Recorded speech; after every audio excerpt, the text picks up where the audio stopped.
After my twins were born, my greedy husband divorced me and chose a $200 million inheritance over our family, destroying my life. But he had no idea about my secret revenge plan, one that would bring his empire to bankruptcy and make it crumble to the ground in no time. I still remember the night my world crumbled. It wasn't loud or dramatic, just a few simple words that shattered everything I believed in. If someone had told me back then that love could be so fragile, that promises could be so easily broken, I would have laughed. But life has a cruel way of teaching us lessons we never asked for. I met Nathan Reed on a crisp autumn evening in Chicago, the city I had always dreamed of building my future in. At the time, I was 24 years old, working as a chef in a small but cozy Italian restaurant on the West Side. I had just finished plating a signature dessert when a man walked in, tall, confident, with an effortless charm that made people turn their heads. He sat at a table near the open kitchen, watching me as I worked. "Excuse me," he said, smiling as I passed by his table. "That dessert looks like a work of art." I laughed, brushing flour off my apron. "It tastes even better than it looks," I replied, handing him a sample of my tiramisu. That was how it started, a simple conversation over a plate of dessert. Nathan wasn't like the other wealthy customers who visited the restaurant. He was warm, engaging, and didn't seem to care that I was just a chef working long shifts to make ends meet. Over the next few weeks, he kept coming back, always ordering something new, always finding a way to talk to me. I fell in love quickly. It was easy to believe that Nathan was different, that he saw me as more than just a girl from a working-class background. He told me about his life, the pressure of being the only son of Victoria Reed, the CEO of Reed Hospitality Group, a luxury hotel empire that stretched across the country. He confided in me about how exhausting it was to live under his mother's control, to constantly be reminded of his responsibilities to the family business. For a while, it felt like we were in our own world, just Nathan and me, free from the expectations that came with his last name. When I found out I was pregnant, I was terrified, but Nathan's reaction eased my fears. He held me close, whispering, "I don't care what my mother thinks. This is our family now." I believed him. I was a fool. The first time I met Victoria Reed, I knew I wasn't welcome. She invited us to a gala at the Reed estate, an event filled with Chicago's most powerful and elite families. I stepped into that ballroom wearing the best dress I could afford, but I still felt like an outsider. The moment Victoria saw me, she smiled, but it was the kind of smile that held nothing but cold calculation. "So, you're the chef my son has been spending time with," she said, swirling the wine in her glass. How unexpected. I forced a polite smile, gripping Nathan's hand tightly. I wasn't naive. I knew she was measuring me, deciding if I was worthy of standing beside her son. She made her opinion clear soon enough. In the days following the gala, Nathan changed. He became distant, spending more time in meetings with his mother and less time at home. The phone calls that used to be filled with "I love yous" turned into short, cold conversations. Every time I asked what was wrong, he just shook his head and said, "Nothing, Dorothy. Don't worry about it." But I did worry. By the time I was 7 months pregnant, the tension in our apartment was unbearable. Nathan had stopped talking about the future, stopped mentioning the baby's name we had picked together. And then, on that fateful night, he finally told me the truth. "I can't do this anymore," he whispered, standing in the doorway with his hands clenched into fists. I felt my heart stop. "Can't do what?" Nathan wouldn't meet my eyes. He took a deep breath, and when he spoke again, his voice was hollow. "My mother was right. You don't belong in my world." At first, I thought I misheard him. The man who had once sworn to stand by me, the man who held my stomach and told our unborn twins how much he loved them, was now telling me that I wasn't good enough. "You're leaving me?" My voice came out in a whisper, but the pain in my chest was deafening. He hesitated, as if waiting for something, maybe for me to beg him to stay. But I didn't. I just stood there, watching as he made his choice. "I have to," he said. "If I don't, I lose everything."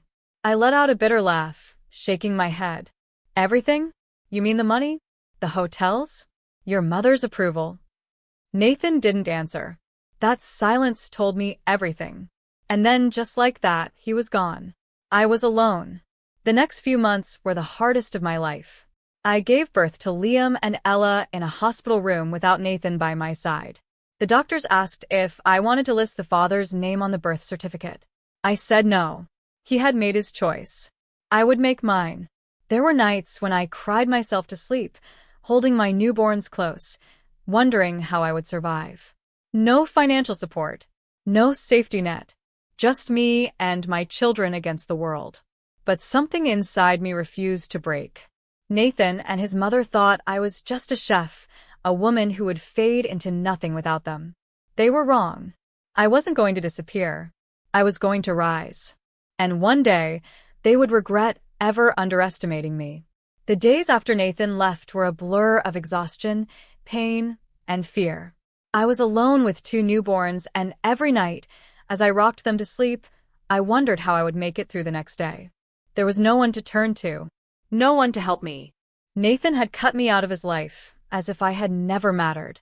His mother had made sure I was nothing more than a mistake, an inconvenience they could erase. But I refused to be erased. I worked every shift I could manage at the restaurant, sometimes taking the twins with me in their stroller because I couldn't afford a babysitter. The owner, a kind old man named Mr. Romano, let me stay, but I could see the worry in his eyes.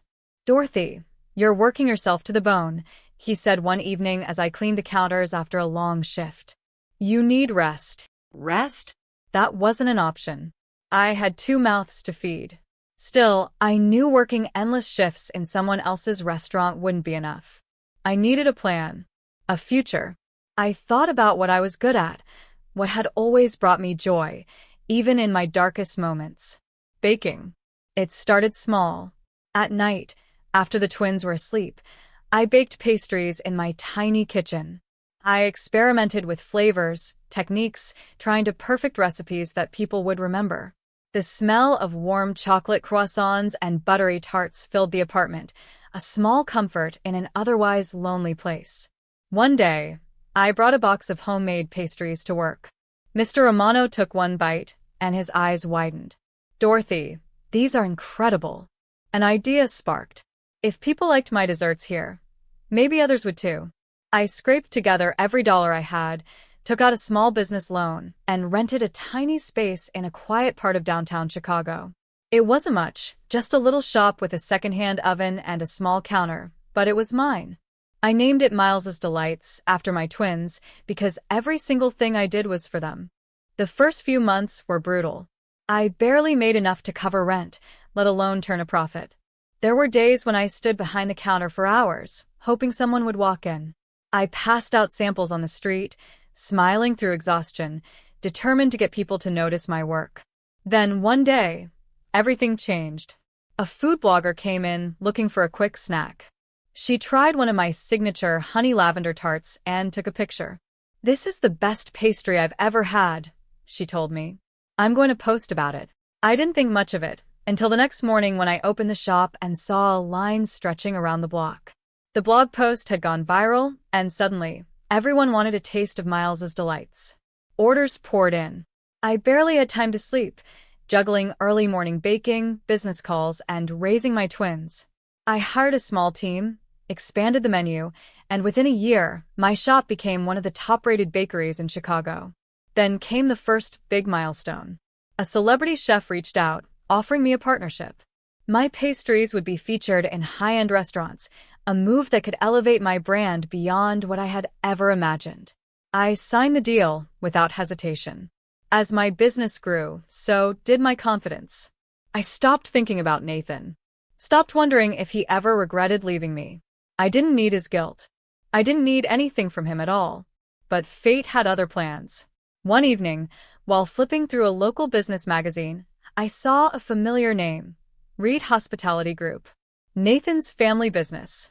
The article was brutal. It detailed how the company was struggling, how poor investments and bad management had led to a financial downfall. Nathan's mother, Victoria Reed, was desperately searching for investors to save the company. I laughed. Life had a funny way of balancing the scales. For years, Victoria had controlled everything, manipulated Nathan, destroyed my family, and looked down on me as if I was nothing. But now, she was the one drowning, and no one was there to save her. That's when the idea took root. What if I was the one to buy them out? I had the money now. Miles's Delights had turned into a multi-million-dollar brand, with stores in Chicago, New York, and Los Angeles. My name was respected in the industry. I had influence, power, the very things Victoria once believed I would never have. But I didn't just want to buy Reed Hospitality. That would be too simple. I wanted to take everything. For months, I worked in silence, contacting investors, making strategic deals, and finding the perfect moment to strike.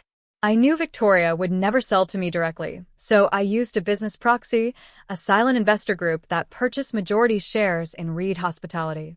And then, the final piece of the plan fell into place. One day, I received an official invitation to a Reed Hospitality board meeting. They had no idea that the very company Victoria once dismissed, the same woman she tried to erase, was now the one controlling their fate. As I stood in front of the mirror, adjusting my black power suit, I smiled to myself. This wasn't just about business anymore. This was revenge. Not by destroying them, not by ruining their lives, but by proving them wrong. By standing in front of Nathan and Victoria Reed, looking them in the eye, and letting them see the woman they underestimated. I had risen without them, and tomorrow they would finally know what it felt like to lose everything.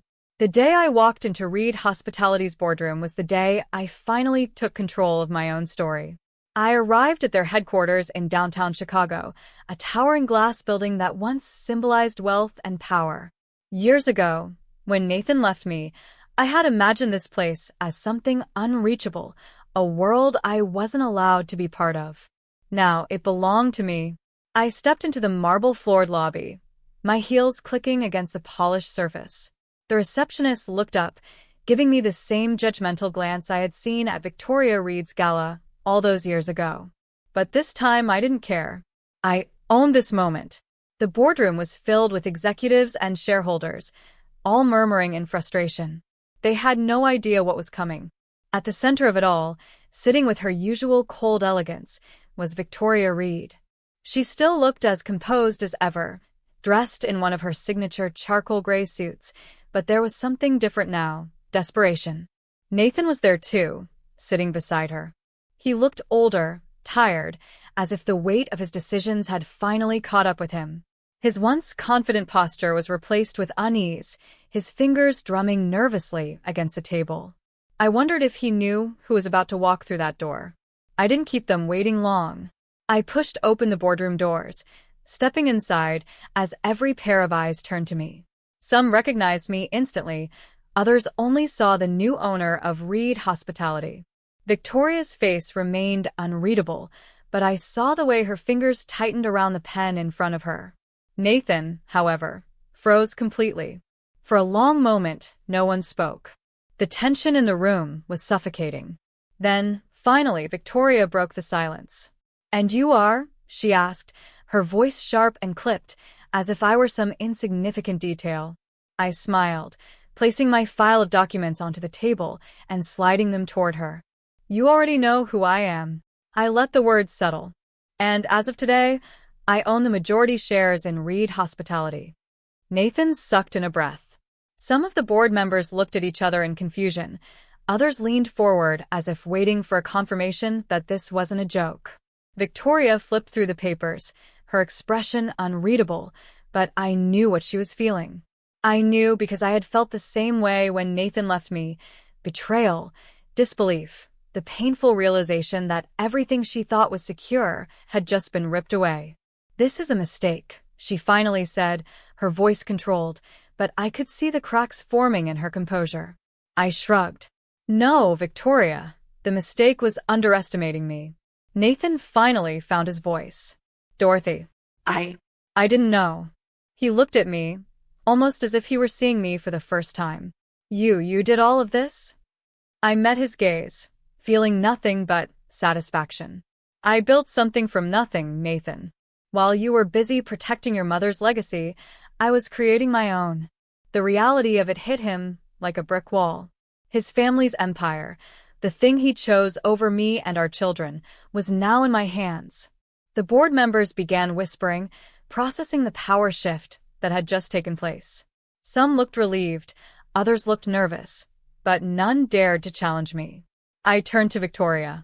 Reed Hospitality has been bleeding money for years. You need someone who actually understands business, not just someone who clings to old money and outdated strategies. Her lips pressed into a thin line, but she didn't argue. She couldn't. I continued, which is why, as the new majority shareholder, my first official act is to remove both you and Nathan from your positions. Nathan stood abruptly. You can't be serious. His voice was strained, as if he were barely holding himself together. I leaned forward slightly, my eyes never leaving his. Do I look like I'm joking? Silence. He had nothing to say. Victoria, on the other hand, kept her mask of control, but I saw the flicker of panic in her eyes. You think you've won? She said quietly. You have no idea what you're doing. I let out a soft laugh. Oh, but I do. And the best part? I leaned in, my voice calm and sure. I did it without you. That was it. The final blow. Victoria slowly stood, defeated but refusing to show it. She straightened her suit, gathered her things, and without another word, walked out. The great Victoria Reed, the woman who once tore my life apart, was now nothing but a memory. Nathan didn't move. He sat there, staring at me, his expression unreadable. Dorothy, he hesitated. What happens now? I looked at him, taking in the man who once meant everything to me. The man I cried over, suffered for, and once foolishly believed I couldn't live without. Now? He was just another face in the past. You'll figure it out, I said simply, just like I did. And then, I walked out of the boardroom, leaving Nathan Reed to watch me go, just like he did all those years ago. Only this time, it was me who held the power. As I walked out of that boardroom, I didn't look back. Not at Nathan, not at the empire I had just taken from him and his mother, and certainly not at the past that had once left me broken. I had done what I came to do. I had built something from nothing, I had proved them wrong, and most importantly, I had proved to myself that I never needed them to succeed. The air outside felt crisp and cool, a welcome contrast to the suffocating tension inside. The city was alive, as it always was, people rushing past, taxis honking, the sound of life moving forward. I took a deep breath and hailed a cab, heading home to where my real victory waited. When I stepped into my penthouse apartment, the warmth of home greeted me. Liam and Ella were on the living room floor, playing with a puzzle, their giggles filling the space with the kind of joy I had once feared I wouldn't be able to give them. But I did. I had given them everything they needed, a safe home, a mother who loved them, and a future that wasn't dependent on anyone else's approval. Mommy. Liam jumped up, running into my arms, with Ella following close behind. I hugged them both tightly, letting their little arms wrap around me. Did you win? Ella asked, tilting her head with curiosity. I smiled, brushing her soft curls back. Yes, sweetheart, I whispered. I won. And I had. But not in the way I once thought revenge worked. Years ago, I had imagined confronting Nathan, screaming at him, making him suffer the way he made me suffer. But now, there was no need. Success was the only revenge I needed. The fact that I was standing here, holding my children, with a thriving empire of my own, that was the real victory. The next morning, as I sat in my office at Miles's Delights, sipping my coffee and going through contracts for a new expansion deal, my assistant knocked on the door. Dorothy, she said hesitantly, there's someone here to see you. I already knew who it was before she even said the name. Nathan Reed. I took a slow breath, setting my pen down. Let him in. A few seconds later, Nathan stepped inside, looking nothing like the confident, powerful man I had once loved. He looked tired, lost, as if he had spent the entire night realizing the weight of his mistakes. He had probably spent years convincing himself that I would always be beneath him, that I would never rise without him. Now, standing in front of me, he saw the truth. I don't even know what to say, he admitted, his voice almost a whisper. Then don't say anything, I replied calmly, leaning back in my chair. He let out a bitter chuckle, rubbing a hand down his face. You did it. You really did it. I nodded. Yes, Nathan. I did. There was a long silence. He hesitated before speaking again, his voice more uncertain than I had ever heard it. I know it's too late, but I regret everything. Leaving you. Letting my mother control me. I should have fought for us. I didn't flinch. His words no longer had the power to hurt me. That's the thing, Nathan, I said slowly, my voice even. I didn't need you to fight for me. I fought for myself. I built my own future without you, and I don't regret a single moment of it. His eyes flickered with something, regret, longing, maybe even a desperate hope, but I didn't give him a chance to feed it. I didn't come here to beg, he finally said. I needed to see you, to see what I lost. I let out a soft sigh, shaking my head. You didn't lose me, Nathan. You threw me away. And now, I don't belong to your past anymore. He swallowed hard, nodding slowly as he accepted the truth. And my kids. My kids. The words made my stomach tighten for a brief moment. They're happy.